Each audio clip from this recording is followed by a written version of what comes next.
Hi there, my name is Diane, but you can just call me D.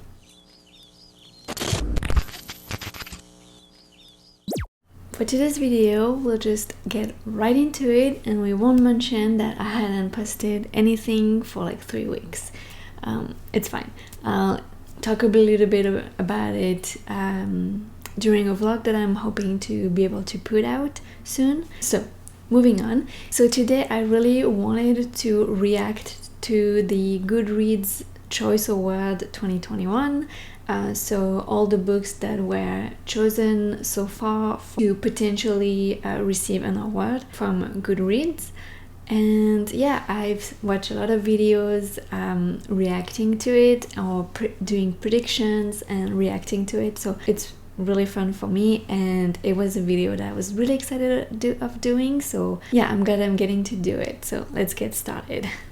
So first, I don't think I'll look at all the genres just because I don't know some of them very well. It's not genres that I tend to go towards. I don't think I'll have much thoughts about the books because I don't really keep an eye out for those new releases. I also already voted because I didn't want to get spoiled. So when I got the email, I went through it and I voted into a few categories. I personally vote for if there's a book that I really liked that I think deserved could deserve an award. I don't vote in a category if I obviously haven't read a book or if I have read a book and just didn't like it or find it okay. So we're not gonna start with fiction, just like I explained, because I don't really read those, so that's fine. So we'll start with mystery and thriller. Alright, so as you can see, I voted for Razorblade Tears by S.A. Cosby. I've actually read it during my break and I really enjoyed it. There are a few things that I can see might bother some people. I think it was a great book still. Okay, so then we have Colson Whitehead, Harlem Shuffle. So I've heard about that book. I haven't read it. So let's see first if I've read any books.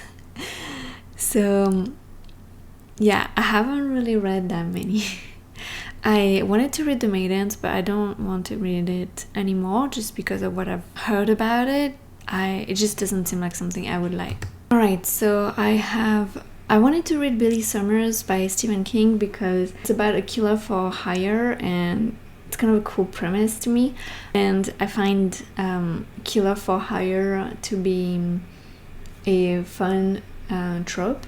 And I think this guy wants to stop being a killer. So the only other book that I had read is The Push. Well, actually I DNF'd it, so definitely would not vote for that one. I really did not like it. Okay, so we've got Local Woman Missing. I've heard a lot about that one, but from what I can see, there's pretty big names here. Rock, Paper, Scissors. I've heard a lot about that book. Every Last Secret. I haven't heard that one. It has a pretty good amount of rating. The Maidens has a lot of ratings. And then All Her Little Secret. I haven't heard about that one. And it looks like it has very few ratings. So it's something that I've noticed. They have changed a few things here and there, some for the better and some for the worse. I would say that it's so much more noticeable that there is, I guess, a wide variety of books, especially with the amount of ratings. We've got some books that have a lot of ratings, some books that have a medium amount of ratings, and some books that have a low amount of ratings. So I really like that. But yeah, so that's really cool that they have that, and it does sound pretty interesting actually. So I'm gonna put it on my want to read list. The ever-growing list. Billy Summers doesn't have as much ratings as I was expecting, but it came out pretty recently. So, oh yeah, I've heard about The Good Sister. I don't know if I've heard great things about it. Arsenic and Adobo, definitely heard of that one. Weeping at the End, No. And then Another Happy Family, Sherry LaPena is a pretty traditional contestant, I'd say. Same thing with Paula Hawkins and Jen Harper also. Of course, Liane Moriarty. This is her new book. I have loved her previous book, Big Little Lies, and it was really good. But I haven't heard great things about that one. So then we've got Razorblade Tears, which is the one I voted for. But you know, now that I'm thinking about it, it's not a thriller. It's more on the mystery side. So it does fit into this category, but I really wish they would improve the categories and make way more categories, because some genres just have some genres. So you'll see with fantasy, it's the same thing. So anyway, The Push, I don't like it. It has a lot of ratings. I think The Push has the most. Oh no, wait. The Last Thing He Told Me has the most amount of ratings, which I haven't really heard that much about. It's just that because it's a Riz's book club. And The Wife Upstairs, yes, heard quite a lot. So based on ratings, on amount of ratings, I would say that the winner would be The Last Thing He Told Me by Laura Dave, or it could be Stephen King, because people do tend to vote for Stephen King a lot. But yeah, I actually, because this has so much more ratings than the rest, I feel like this is gonna win because more people would have read it, and so they're more likely to vote for it. I would like this one to win because I think it was a great book. Alright, moving on. So we're gonna skip historical fiction because it's not really a genre that I read much. So we're gonna go right to fantasy, and that's adult fantasy. And as you can see, I didn't vote for this category. And that is because the books that are on there, I really haven't read any of them. Well, actually, I've read For the Wolf by Anna Whitten, and I rated 2 stars. So no, I did not like it, and I DNF'd Malice. So that's about it. So yeah, I was kind of disappointed with the selection this year for fantasy, but I mean, I don't know, I guess that's what was being published. I'm not sure. I think probably Sarah J. Maas will win because usually when there's Sarah J. Maas, she does end up being the winner or the runner-up. Let's see. This is more like, is this like an actual book? I thought it was more like a short story type of thing. Because I know that this author, I think, I don't know about the book, but it does sound epic. So what I would want is for a best in fantasy, I would want something that is epic, that is high fantasy. That's what I would want to see win, but we'll see. For like example, Under the Whispering Door, like, why is it here? I understand that there's a little bit of fantasy in there, but I know that it's mostly romance fantasy, and I don't know, I feel like this shouldn't be in this category.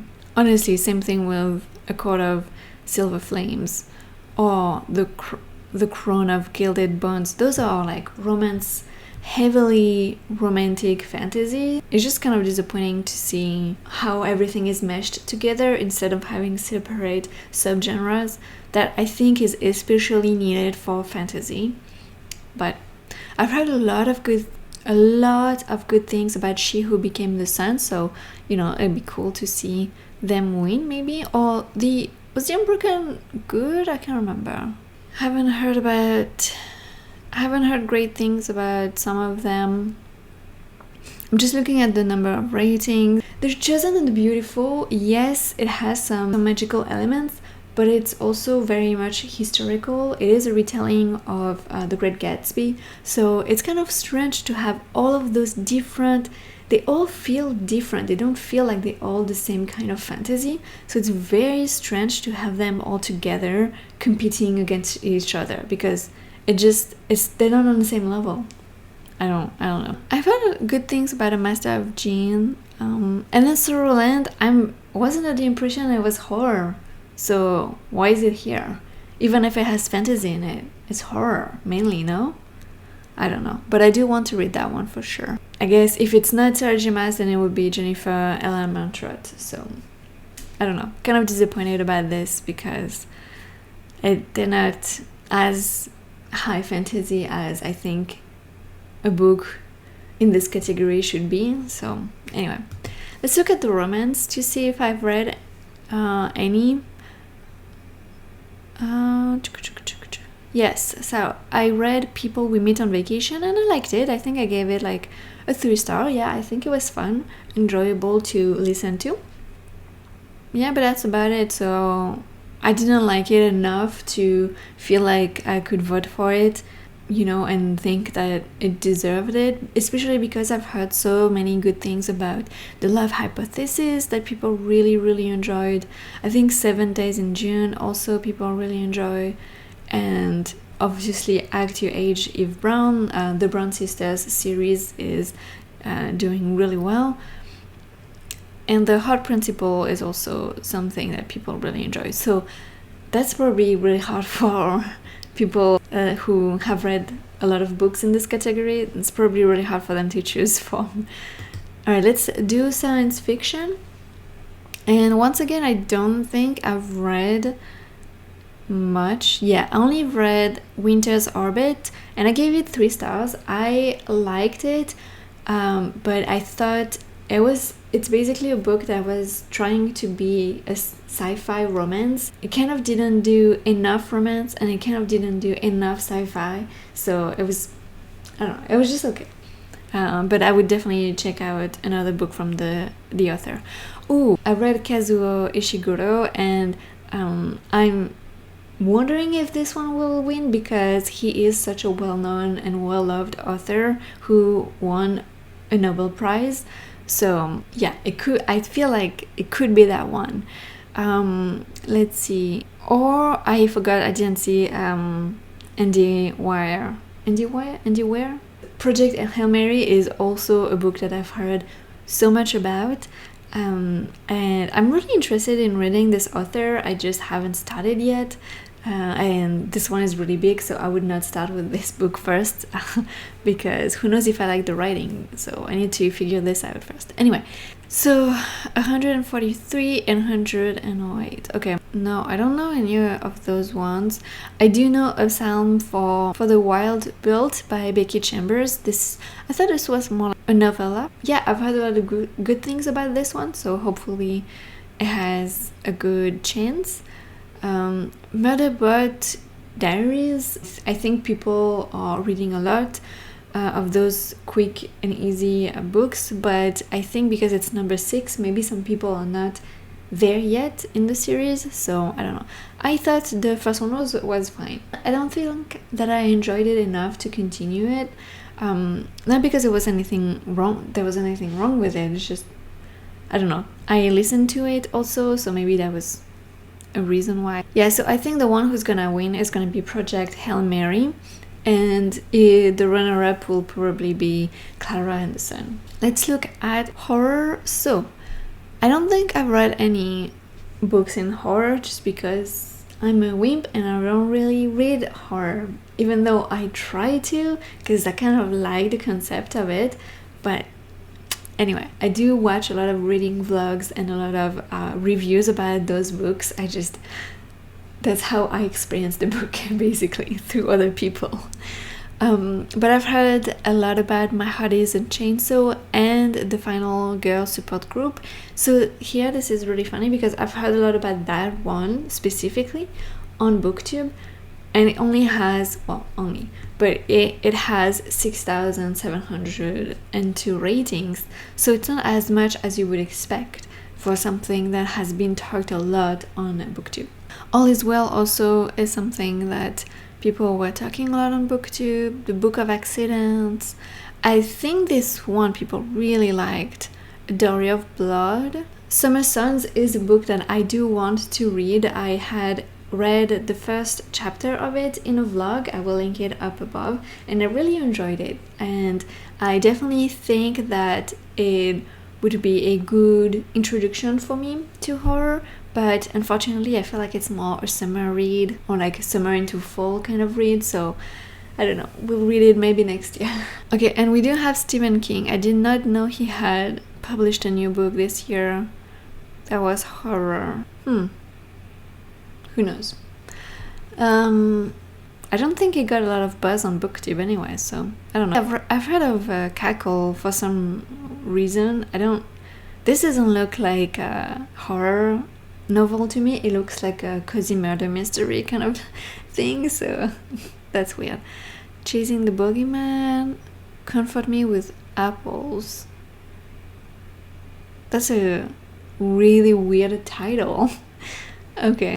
Bloodline. So maybe Bloodline could be a runner-up. Oh no, it would be the final support group, I think. Yeah. Because I've heard so much things about the final support group and a lot of good things, and this author is very popular also.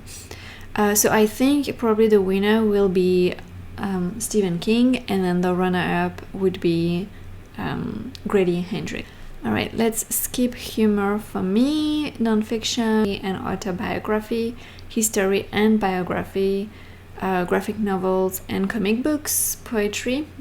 So let's skip all those just because I haven't read really books from those genres lately, so I don't think I'll have anything to say. So let's go into the debut novel category, which I really like. I think it's nice to have that. So I've heard a lot of Honey Girls, but I haven't heard great things, so I don't think this one would win. I think The Lost Apothecary has a really big chance of winning. Also, some of the books that have a lot of high ratings are from Book of the Month, so they have a lot more exposure than others. The Gilded Ones, yes, heard a lot about it. The Spanish, Love Deception also. So as you can see here, it's a bit of a mixed match of genres, but the whole focus is that you have to vote because it's a great debut. Haven't heard about this one. Okay, so She Who Became the Sun, The Transition Baby, heard a lot about that. Open Waters, Opal and Neve, yeah. So I've heard a lot of good things about Firekeeper's Daughter, so hopefully this one will win. Oh, okay, so this is a debut, nice. The Push is a debut? Oh, that's weird. I hope The Push doesn't win. It's just not it's not a great book. I don't understand. Okay, so it's a lot of books. I mean, The Paper Palace has a lot of ratings. Interesting. Okay, so maybe The Push will win. Hopefully, the Firekeeper's Daughter might be the runner-up. So that's my vote on this. Then we're gonna go to the young adult fiction, and I did vote on this one. So I voted for The Project by Courtney Summers. I really enjoy Courtney Summers' writing, so to me it was a great book. I mean, I didn't give it 5 stars, but it was a great book. I really enjoyed it. So and yeah, so I haven't read any of those, and this is like a 3rd book in the series. So Ace of Spades, I had started it on audio, and I was really liking it, but it was a very long audio and I had to give it back. So maybe this one will win. That'd be nice, because I think it was good. Or Concrete Rose also, I would see could win. Haven't heard about that one. I've heard about this one, but I thought it was like published in 2020. Interesting. Yeah, this one is like a 2nd book in a series. I don't know. I feel like Ace of Spades might win, or Concrete Rose, or Firekeeper's Daughter at some point, maybe. Has a double exposure, so double the chance. But yeah, so we'll see. I don't think The Project will win, but it is what it is. So then we'll go to young adult fantasy and sci-fi book. And for this one, as you can see, I voted for Lost in the Neverwoods by Aidan Thomas. And same thing with Aidan Thomas, I enjoyed so much their writing style and their storytelling. I don't think this one is for everyone just because it is very slow and it is really not action-packed. I don't think it's gonna win. I don't think it's gonna win, but I think it would deserve to win because I really enjoyed it. But also I'm a bit biased because I really like this author, like I said. So a lot of those are like further along in their series. They're not the first book in the series. So this one might win. I mean, Lee Bardugo is usually pretty high on the list for people. Rainbow Rowell also, but I've heard like really mixed things about lore, so I don't know about that. Sabbatarier could win that one. Yes. Oh, please no, not this book. No. I'm not really sure. I think probably Lee Bardugo would win, or Cassandra Clare could win also. Those are pretty popular authors, so let me know what books you voted for and which ones you were happy to see on the list. If you like this video, please make sure to give it a thumbs up and subscribe if you want me to post again. And thank you so much for watching. Have a great day. Bye.